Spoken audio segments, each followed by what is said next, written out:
বাংলাদেশে যখন খেলি দেখা যায় যে বাউন্ডারির সাইজটা থাকে 60-65, কিন্তু এই জায়গার বাউন্ডারিটা কিন্তু ছিল অলমোস্ট 75-73। জিম্বাবুয়ের এখন যে পেস বোলিং ইউনিটটা আছে খুবই চমৎকার পেস বোলিং ইউনিট। লাস্ট 6 মাসে যেভাবে খেলে আসছে বাংলাদেশে সেই পারফরমেন্সটা তারা করবে। লাস্ট 7 মান্থ আসলে আমরা আমাদের হোম কন্ডিশনে আমাদের ব্যাটসম্যানরা খুবই ভালো ক্রিকেট খেলেছিল। জিম্বাবুয়েতে আমরা লাস্ট ট্যুর 2022-এ এসেছিলাম, সেখানেও আমাদের স্ট্রাগল করতে হয়েছিল। এখনও আমরা আবার 2টা ইনিংস টেস্ট ম্যাচে এবং এই প্রথম ওয়ানডেতে ভালো করতে পারিনি। একটু আনলাকি আমি বলবো, যে বিশেষ করে লাস্ট ওয়ানডে ম্যাচে যদি আপনি খেয়াল করে থাকেন, আর্লি যারা আউট হয়েছেন একটু আনলাকি, যে শটসগুলা খেলেছেন সেগুলো সব হাতে চলে গিয়েছে। এবং একটা জিনিস হয়তোবা আমরা বাংলাদেশে যখন খেলি দেখা যায় যে বাউন্ডারির সাইজটা থাকে 60-65, কিন্তু এই জায়গার বাউন্ডারিটা কিন্তু ছিল অলমোস্ট 75-73। এই জায়গাটাতেই আসলে আমাদের অ্যাডজাস্টমেন্টটা হয়তো বা করতে পারিনি। বাউন্স তো ডেফিনেটলি একটু এক্সট্রা থাকে, যদিও লাস্ট 7 মাস ধরে আমরা বাংলাদেশে ভালো উইকেটে খেলার চেষ্টা করেছি এবং ভালোও খেলছিল, কিন্তু এই জায়গার কন্ডিশনটা হয়তো বা একটু এক্সট্রা একটা বাউন্স।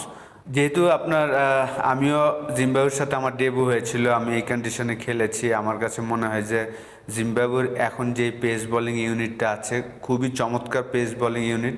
তারা হাইট যেমন এবং তাদের উইকেট থেকে এক্সট্রা একটা বাউন্স তারা পাচ্ছে।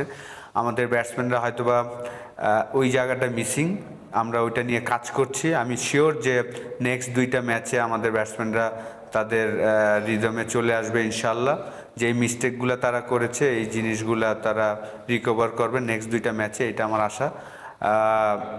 অবশ্যই যেই পারফরমেন্স আমরা করছি এটা আমরা আশা করিনি এই ধরনের পারফরমেন্স।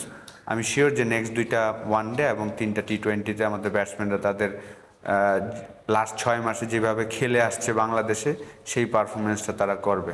অবশ্যই এই জায়গার কন্ডিশনটা টোটালি ডিফারেন্ট। আমাদের দেশে এখন প্রচুর গরম, এখানে কিন্তু ঠান্ডা একটা ওয়েদার, এবং উইকেটটাও যদি দেখেন যে এক্সট্রা একটা বাউন্স, পেস সব কিছুই আছে।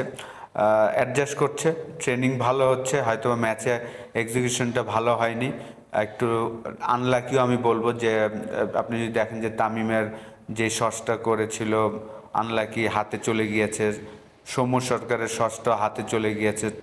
তামিম যে শটটা খেলেছেন বাউন্সের কারণে যেখানে মেরেছেন ঠিক অন্যদিকে চলে গিয়েছে। তো এই জায়গাটা আমার মনে হয় যে অ্যাডজাস্ট করার চেষ্টা করছে সবাই। কন্ডিশন এত ইজি না, এখানে ব্যাটিং করাটা আসলে এত ইজি না।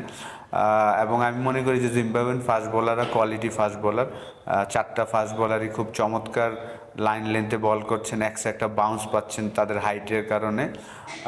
অবশ্যই এখান থেকে আমরা কামব্যাক করবো, আমি বিশ্বাস করছি।